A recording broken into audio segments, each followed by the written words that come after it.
অর্থনীতিকে চাঙ্গা ও গতিশীল করতে ৬০,০০০ কোটি টাকার প্রণোদনা প্যাকেজ ঘোষণা করল বাংলাদেশ ব্যাংক। প্যাকেজের ৪১,০০০ কোটি টাকা যোগান দিবে ব্যাংকিং খাত, বাকি ১৯,০০০ কোটি টাকা পুনঃ অর্থায়ন করবে বাংলাদেশ ব্যাংক। এতে অন্তত ২৫ লাখ নতুন কর্মসংস্থান তৈরি হবে আশা করছেন গভর্নর। সাইদ আরমানের রিপোর্টে বিস্তারিত। মোস্তাকুর রহমান ব্যবসায়ী থেকে গভর্নর। নতুন রাজনৈতিক সরকার ৩ মাস আগে তাকে এই পদে নিয়োগ দেয়, তবে তিনি এড়িয়ে চলছিলেন গণমাধ্যম। ৩ মাস পর আনুষ্ঠানিক সংবাদ সম্মেলনে এলেন মোস্তাকুর রহমান। উদ্দেশ্য অর্থনীতিকে চাঙ্গা করতে প্রণোদনা প্যাকেজ ঘোষণা। ৬০,০০০ কোটি টাকার প্যাকেজ দিয়ে জানালেন পোশাক খাত সহ বন্দর শিল্প কারখানা চালু করতে থাকছে ২০,০০০ কোটি টাকা। স্টিমুলাস প্যাকেজ ডিক্লেয়ার করছি ৬০,০০০ কোটি টাকা। এর মধ্যে ৪১,০০০ কোটি টাকা রিফাইন্যান্স ফান্ড আসবে, আমরা ডিটেইল আসবো পরে। আর ১৯,০০০ কোটি টাকা আসবে বাংলাদেশ ব্যাংক থেকে। এর মধ্যে অলরেডি আমাদের এখানে বেশ কিছু ফাইন্যান্স অলরেডি হয়ে গেছে।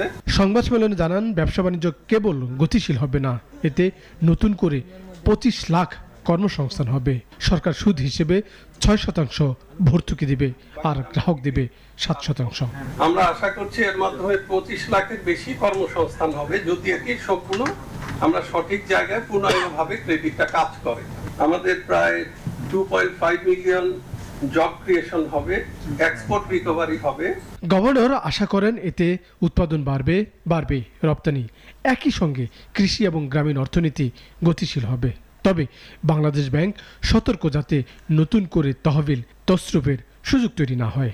খেলাপি হলে দায়িত্ব কে নিবে, এটা একটা বড় প্রশ্ন। আমরা এখানে আবারও বলছি, এটা রিফাইন্যান্স ব্যাংক যখন নিশ্চিত হবে যে এই কাস্টমারটা জেনুইন, এই কাস্টমারকে দেয়া যায়, সে লোনটা দিবে। আমরা শুধু রিফাইন্যান্স করছি।